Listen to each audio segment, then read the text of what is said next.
Hey, good morning, everyone. Just trying to figure out the lighting, and I realized I need to go shut a light off. Let me do that real quick. I think that makes the world just a tad better, but I notice I still have a reflection, but it's a challenge to do these things with a pair of glasses on because they love to pick up all sorts of light. And but anyway, I am Marla Copal, and I am here today, and it's not about my glasses. Every day at 8:30, Monday through Friday, I go live to share with you some tidbits on doing business by yourself. I'm a solopreneur. I love it. And I spend a lot of my time in education of others to be able to be successful in their network marketing businesses, in their affiliate marketing businesses, or even their small businesses. So I have a lot of health professionals that I help market the products that they sell as part of their business, as their additional revenue stream. And good morning, those of you who are on. Thank you very much.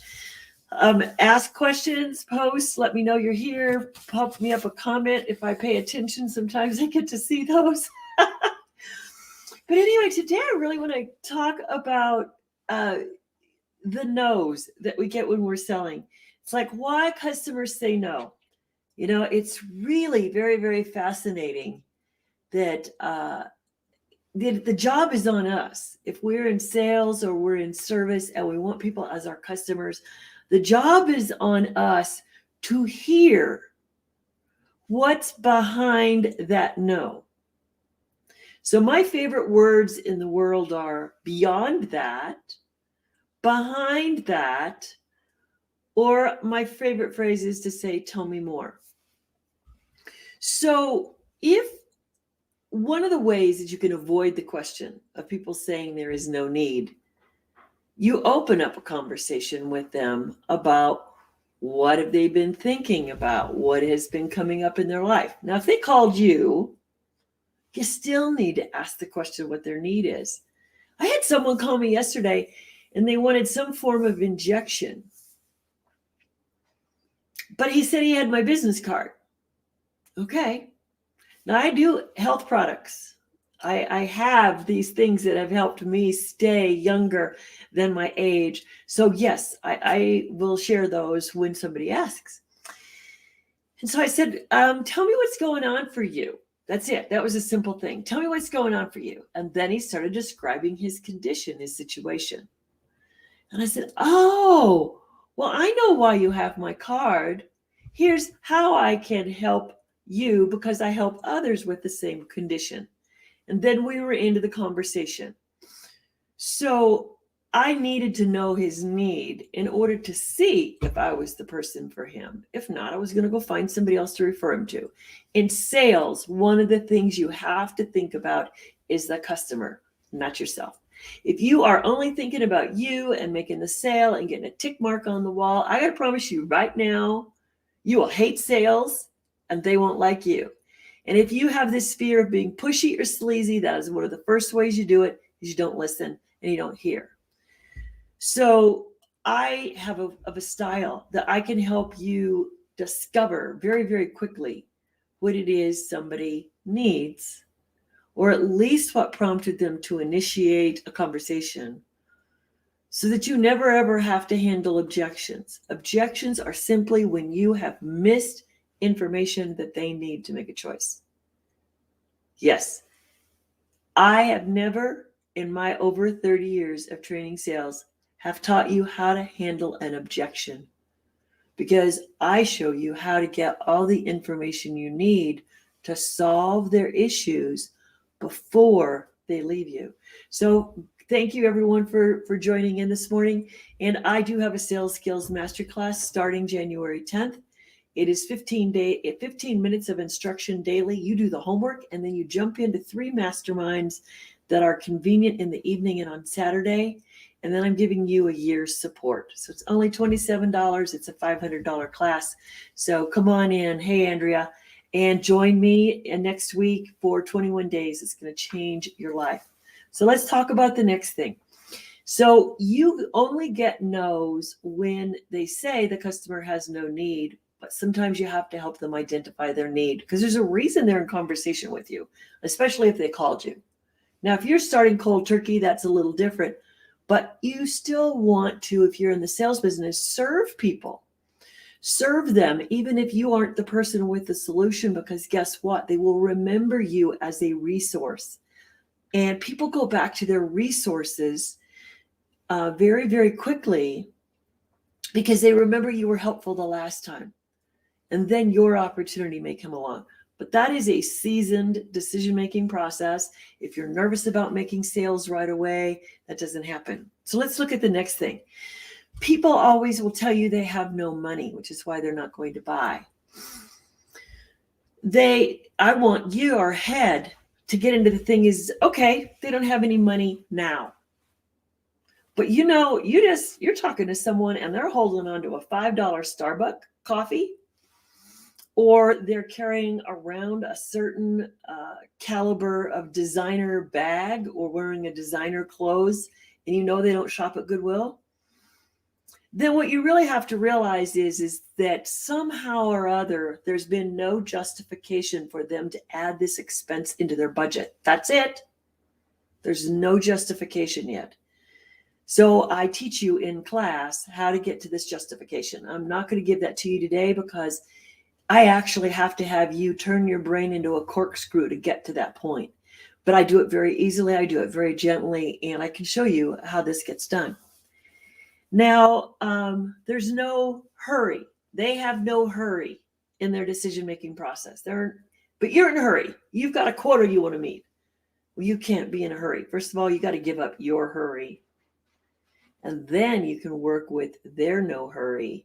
And I got to tell you, no hurry is many times a misconception on their part. So I'm going to give you an example. It doesn't relate to anything that many of you are doing. But I used to sell auto and home insurance. And I would talk to people and they would quickly realize that their assets were way greater than what they were protecting with their auto liability insurance. So we talk about getting that adjusted. It was only going to cost them another $50 a year to double their coverages, whatever it was. It was a very simple choice. But people are in the habit of postponing things. Think about you. Think about what you procrastinate about. So people are in the habit. Good morning. Ask me your questions if you have them. So we're talking about the no's that people ask when they, or the no's that we get in sales. But I'm back to the one where there's no hurry. So they wanted to buy this insurance. They knew they needed to protect themselves. It was only going to cost them another $50 a year. And they said to me, okay, well, I need to think about this. I'm leaving on vacation. I'm too busy. I got too much going on.